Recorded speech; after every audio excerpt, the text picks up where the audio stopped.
السلام علیکم، میں ڈاکٹر عبدالستار اعوان آج ایک انتہائی اہم موضوع کے ساتھ ہکلاہٹ اسٹیمرنگ لکنت۔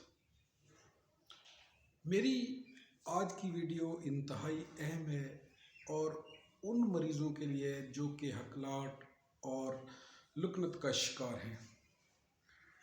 یہ ایک اعصابی بیماری ہے۔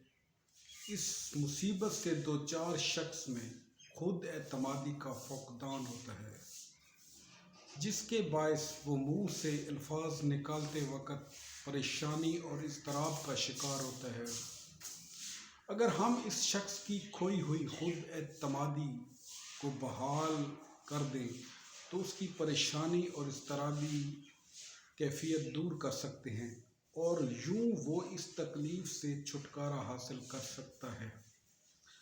دراصل جب لاشعوری ذہنی الجھنیں جسم و دماغ کی مواصلت کو متاثر کرتی ہیں تو ان کی ہم آہنگی میں خلل آ جاتا ہے۔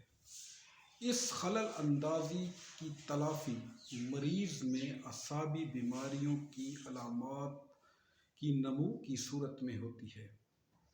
مثلاً کچھ لوگوں کے لیے پرہجوم مقامات پر جانا کسی عذاب سے کم نہیں ہوتا، دل کی دھڑکن بڑھ جاتی ہے، گھبراہٹ کا شکار ہو جاتے ہیں اور لاشعوری طور پر خوف زدہ ہو جاتے ہیں۔ یہ خوف ذہنی نشو و نما میں مزاحم ہوتا ہے اور بتدریج یہ خوف لاشعور میں ایک وہم کا سا عارضہ پیدا کر دیتا ہے۔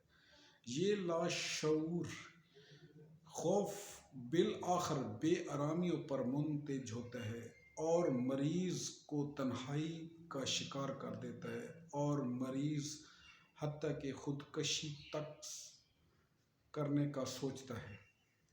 اب اس کا علاج ایسی ادویات سے ہوتا ہے جو کہ اعصاب کو طاقتور کرتی ہیں۔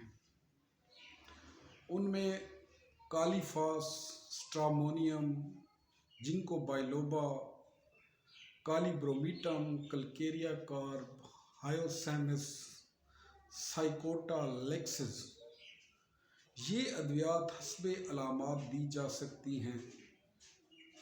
اگر آپ کو میرا یہ آج کا ولاگ پسند آیا تو میرے چینل کو لائک کریں، شیئر کریں، کمنٹس کریں اور سبسکرائب کریں۔